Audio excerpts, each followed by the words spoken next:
This is the Louie Tee Network.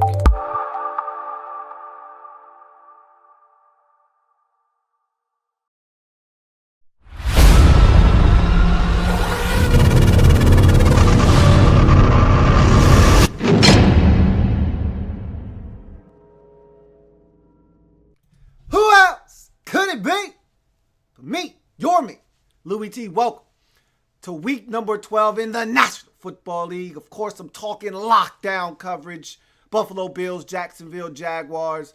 And I've been told that I'm too long-winded when I give my plugs for all of my social media networks. So you speak, I listen. So I'm going to cut that thing down, man, and just tell you, subscribe to the Louie Tee Network, follow me on Twitter, and also make sure you give me the thumbs up on Facebook, all my social media platforms right there up above. So most importantly, make sure you subscribe to the Louie Tee Network. And with that said, man, we're going to jump into this breakdown. I don't want to hold you here any longer than I need to. You know I can get long-winded when I break things down anyway. So with that being said, let's jump into this breakdown. Buffalo Bills come into this game at 5-5, looking to get this win.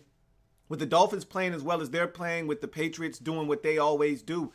You're running out of time in Buffalo if you're the Bills, and you got to start winning some games, and you got to start winning them now. And winning last week on the road in Cincinnati when a lot of people didn't think you would be able to do it, that was huge. Now, here's an opportunity to come back home against a Jacksonville Jaguars team that's 2-8 on the season. Got to find a way to win this game. Can't throw this opportunity away. And they started this game out very sluggishly. We'll talk about all of those things. But as we always do, we start with the road team, and that would be the Jacksonville Jaguars. So we go likes, dislikes, banana in the tailpipe, and we start with the first half likes of the Jacksonville Jaguars in the opening drive of the game. Significant for the Jaguars. They've had no success on opening drives offensively. Hell, not just this season, but they haven't had an opening drive touchdown since week 2 of 2015. Let me repeat that. The Jacksonville Jaguars have not scored an opening drive touchdown since week 2 of 2015. Do you hear how asinine that is? And you want to know why the Jaguars are a bad football team. They don't get off to good starts in football games. Well, they got off to one in this game, and if not for a drop pass, they might have gotten off to an insurmountable start because the Bills were struggling. And I thought that opening drive of the game was huge. They moved it down the field, got help with a Bills penalty on a third down that allowed them to get a fresh set of downs and allowed them to ultimately get into the end zone and score a touchdown on the opening possession of the game to take a 7-0 lead. They get a defensive stop, and then they turn around, and Blake Bortles has a wide open Allen Hurns streaking down the sidelines, and Hurns drops the football. That would have been 1st and 10 in Bills territory. Most likely would have resulted in more points, or at least a field goal attempt if they couldn't get into the end zone. So you would have loved to have seen them cash that in, but they didn't. But again, that start, that opening drive, and then I'll take it a step further. The next like, my final like of the first half of the Jags, early defensive dominance. They were dominant. They controlled the line of scrimmage early in this football game. The Bills had no space. Shady McCoy at one point had 4 rushes for -1 yards. They were dominating the line of scrimmage. They sacked Tyrod Taylor a ton of times early in the game. I think they might have ended up with 4 or 5 sacks on the afternoon. They were getting after him. There was nowhere for him to throw the football. They were aggressive. They were attacking the line of scrimmage. They were winning on the defensive side of the football. And if not for a late penalty that allowed the Bills to have a second shot at a punt return, which then resulted in a huge punt return, I don't think the Bills score in the first half of this game. The Jags were dominant, but they didn't take that dominance and turn it into scoring opportunities on the offensive side of football, which again is what teams that are 2-9 on the season do. They don't take full advantage of opportunities that they create for themselves. And I thought the dominance that they had on the defensive side of the football early should have resulted in more opportunities offensively. But again, the Jaguars are challenged on that side of the football. And so they weren't able to take that defensive momentum that they had built and turn it into points. You go to the Buffalo Bills in their first half likes in this game. Brandon Tate with a punt return that leads to a Shady McCoy touchdown.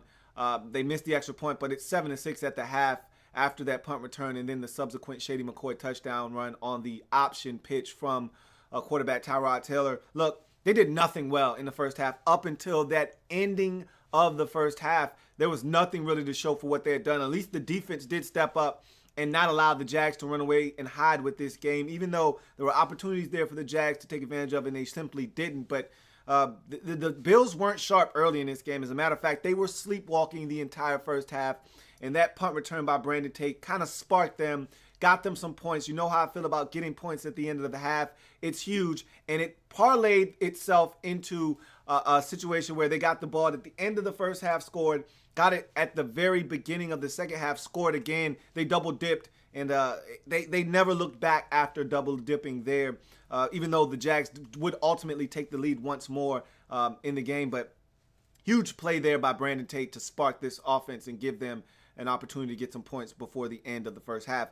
You go to the dislikes in the first half. Allen Hurns with a 3rd and 4 drop on the second possession of the game. I talked about that already, but to go into in depth with it, that was a huge drop because after the offensive touchdown and momentum that you built with the opening drive touchdown for the first time in damn near 2 years, you have that drop on 3rd and 4, and that would have been a big gainer. And for all of the flack we give Blake Bortles for not being able to hit guys open down the field, he put that one right on the money, and Allen Hurns could not secure that football, and he would later get injured in this game and not return. We'll talk about that a little bit later on, but that was unfortunate because for a Jaguars team that needs to build a lead, that needs momentum, that needs confidence, you can't have that drop there on 3rd and 4 on the second possession, which would have been a nice chunk play for you into Bills territory, maybe even set up another scoring opportunity for you. Rashad Green with 2 muffed punts. Good thing for him, neither one of them ended up in the hands of the Buffalo Bills. But again, you can't have those types of things. I know it's not easy to field punts in Buffalo, very windy, and it was a windy, chilly day. I get it. I understand that. But at the same time, you need to make sure you protect the football. Again, he got both of them back. He ultimately left the game with an Achilles injury. So that might have been a blessing in disguise. You never want to see anybody get hurt, but he was going to fumble one of those away to the Buffalo Bills. I believe if he stays back there, he was having a tough time judging the football. And then giving up the late touchdown in the first half, I thought the Jags played as well as you could play on the defensive side of the football. That athleticism on the defensive side of the football, it showed out because we know this Bills offense is dynamic, especially on the ground with Tyrod Taylor and Shady McCoy, and yet those two had nowhere to run in this football game. For the majority of the first half, that defense was really aggressive. They were fast. They were flowing to the football. Yannick Ngakoue bags another quarterback, got his 6th sack of the season. And they were just flying around. Miles Jack, all these guys were flying around. There was a scoop takedown by Jalen Ramsey early in the game that really set the tempo for this defense. They were playing ball defensively, and then they give up the touchdown on that punt return and then the Shady McCoy run to get into the end zone. And it just kind of cracked that what seemed like an impenetrable defense early in this game. They started to show signs of cracking with that touchdown, and then you would see the Bills start to really make some things happen in the second half of this game.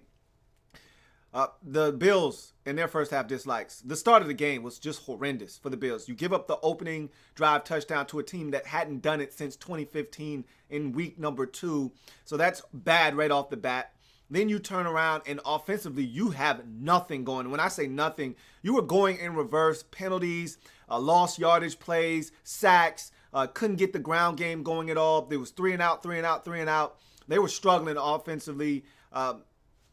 That start to the game, if the Jags could have found a way to put more points up on the scoreboard, I don't know if the Bills come away with the win here. That's how bad they looked early in this football game. They literally, for the first quarter and 2/3 of the second quarter, they looked like a team that was incapable of moving the football. That's how bad they looked offensively in this football game. And again, if not for the defense somewhat slowing the Jags down, this game could have gotten out of control.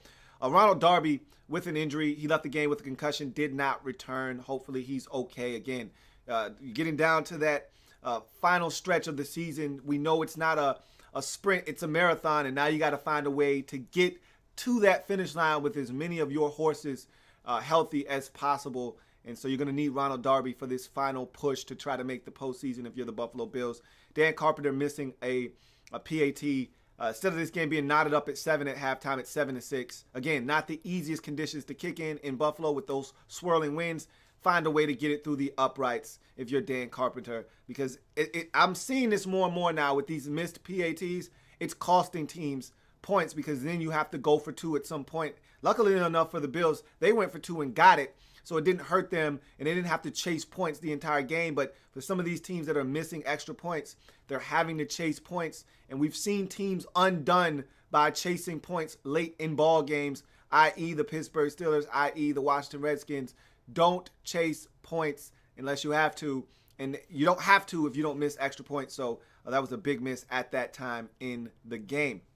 You go to the second half likes for both teams, and we start with the Jacksonville Jaguars, and it's the response to the Bills' 75-yard touchdown run. Very first play of the second half, Shady McCoy gets loose for a 75-yard touchdown run, and I talked about the touchdown right before the half, and then they turn around and score again. That was a huge play, and so I thought at that point the Jags are going to fold. They just gave up 13 unanswered points. The first play of the second half is a 75-yard touchdown. They're going to be in shock. They're going to give it up. And they went right back down the field. Blake Bortles takes his troops right down the field and gets them in the end zone on a beautifully thrown football to Marquise Lee to retake the lead at 14-13. And I said, wait a minute.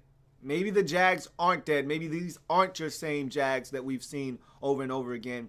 But that would not last very long. But again, I still thought that was something that they can build confidence off of, going down and driving. And Blake was pumped. If you saw him after that touchdown pass, he was pumped. And he should have been, because that was a big drive for a team that normally folds in that situation. Blake B's legs also on my likes list.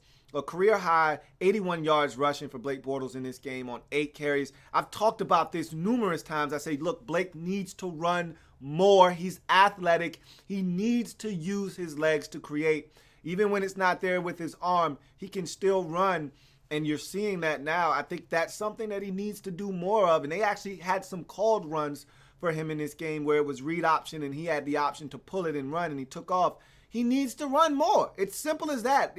He didn't throw any interceptions in this game. You want to know why? Because he didn't force the football. He didn't force the issue. He just ran. And I've been asking for him to do that for 2 years now. Just run. If it's not there, don't force it. You're athletic enough to get out and create with your legs, and he did that in this game, and it really helped the Jaguars offensively, especially in the second half. Gus Bradley's challenge late in the ball game. Tyrod Taylor scrambles on the third down, is awarded the first down with a bad spot. Gus challenges it. It's ruled and overturned that the spot was wrong, and they moved the football back short of the first down. Bills then had to punt with 6 minutes left in this game, so it gave Gus Bradley and his Jags a chance to possess the football once more to see if they couldn't tie this game back up at 28. So I thought that was a really good challenge on the part of Gus Bradley to give his team an opportunity to possess the football once more and try to tie this football game up. You go to the Bills in their second half likes. A 75-yard touchdown run on the first play of the second half by Shady McCoy. They double-dipped, got the touchdown right before the half, turned around, got the touchdown right after the half. That's exactly how you draw it up. And so they took their first lead of the game at 13-7. It was short-lived as the Jags would take it and go right down the field and take the lead again at 14-13. But the Bills would then take the lead again and not relinquish it after they would score another touchdown. And then Samuel Watkins, good to see him back. And good to see him making some plays. 3 catches, 80-some-odd yards in this game, including a big, about 55-yard catch down the sideline or so to really jumpstart the offense again after they had kind of went stagnant after the Jags had taken the lead at 14-13. That was a huge play that allowed them to end up getting in the end zone again, this time on a Tyrod Taylor run. So some big plays being made by Samuel Watkins.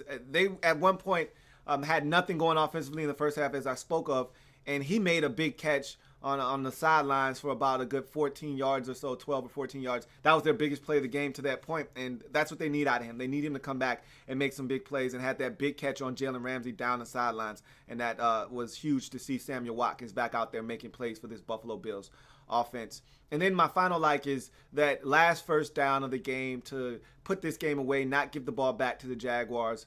Shady McCoy getting a nice run at the end to seal this thing up and not allow the Jags to possess the football once more. and allow them to take knees and win this football game 28-21. You go to the dislikes in the game in the second half for both teams. We start with the Jags.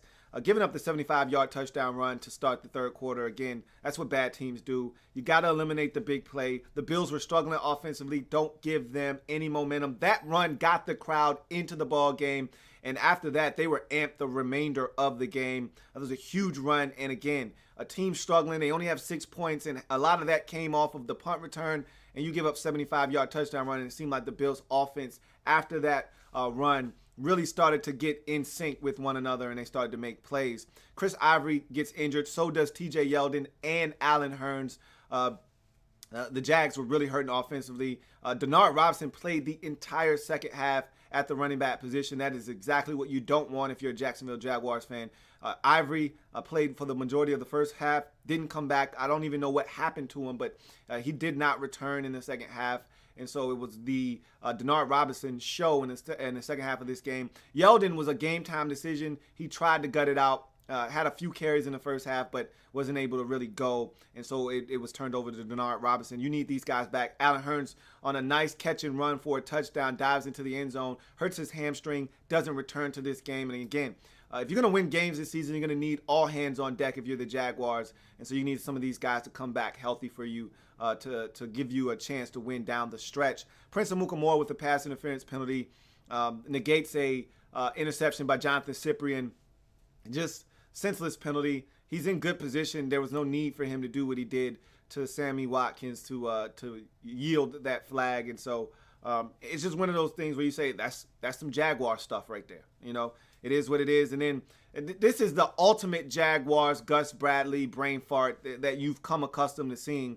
4th and 4, game basically on the line here, and the Jags get a delay of game with 2 timeouts in their pocket. I mean, I know you don't want to waste your timeouts, but these are why you have timeouts. The game's on the line here, all right? You got to take a timeout there. You can't have a delay of game on 4th and 4, which turns into 4th and 9, which you don't convert. It's as simple as that. And that's why the Jags are 2-9. That's why Gus Bradley is going to be dismissed at the end of this season. That can't happen. But it did. And finally, for the Bills, their dislikes in the second half. Really, the Walter Powell injury. That's it. I mean, defensively, they weren't great in the second half, but they weren't terrible.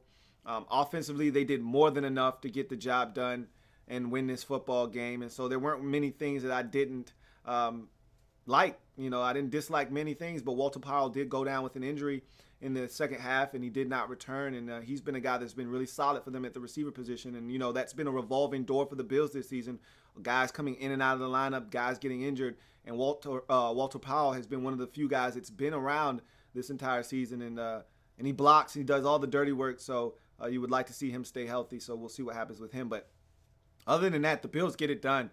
28-21. It was not pretty, but it doesn't need to be. It just needs to be a W. And it was gritty, and it was a W. All right, it wasn't pretty, it was gritty, it was a W. They get the job done. Move to 6-5 on the season. Keep pace with the Dolphins and all the other teams in that jumbled up, all of a sudden wide open AFC wildcard race. I mean, you look at the Bills, you look at the Ravens, you look at the Steelers, you look at the Dolphins, you look at all these teams that's hovering around 7-4, 6-5. Now the Broncos lose, they're 7-4, and now all of a sudden it's wide open and for that final wild card spot in the AFC, and the Bills have just thrown their name in the hat with these last 2 wins, getting them to 6-5. So we'll see what happens. Big win there for the Jags. You're 2-9 now, and it's another one of those seasons where you just shake your head and say, all right, can we continue to build? Can we continue to develop players? Can we continue to go in the right direction so that when the next coach comes in here, we'll have an idea of what guys are committed and what guys aren't, and who we need to move on from and who we need to keep and who will be building blocks for us moving forward. You hate to keep doing this in losses, but eventually you're going to get a win or 2 down the stretch, and you'll be able to see what guys can help you moving forward. So that's basically where you are with this Jaguars team right now. Banana in the tailpipe for the Jags. I'm not falling for the banana in the tailpipe that they won't win any more games this season. They're going to beat someone. I think they're going to win 2 more games when it's all said and done. I think they're going to get to 4 wins. They're playing good enough to find a way to win. They're going to beat someone here shortly, and it's probably going to be in the division, but they're going to get someone. This was a competitive game, and again, a play here, play there, and they might win this game, but they're not good enough to do that right now. They don't know how to win. And for the Bills, I'm not falling for the banana in the tailpipe that they're going to make the playoffs. For some reason, I look at this team and I don't see it with them. But I know they can compete with anybody. I watched them go to Seattle and compete with the Seahawks, and I know that they can beat just about anybody in this league. But at the same time, they can lose to just about anybody in this league. We saw them almost lose to Cincinnati in Cincinnati, and that's not an easy place to play, but the Bengals aren't very good. And I saw them almost lose to a Jacksonville Jaguars team that was hungry, that seemed hungrier than them at times in this game. I'm just not falling for the banana in the tailpipe that they're going to find a way to make a run and get in, but they're going to be close. They're not going to go down without a fight, that's for sure, but I don't see the Bills finding a way to get in to the playoffs this season. So that's what I have for you here. Bills and Jags. Bills get it done, 28-21, get to 6-5 on the season. Jags drop to 2-9 with the loss. It's going to do it for me here on Lockdown Coverage. If it happens in the National Football League, whether big or small, we cover it all here in the Lab Room on the Louie Tee Network. I will see you next time. Remember, we're changing the game one live feed at a time. I will see you next time. Got coming down the pipeline, Titans and, well, I think it's Titans and Bears, followed by Texans and Chargers, something along those lines. Those two games are going to be next. I know that much. I'll see you in a little bit. Keep watching Lockdown Coverage. We'll break them all down today on this program. I'll see you a little bit later on. Have a good one.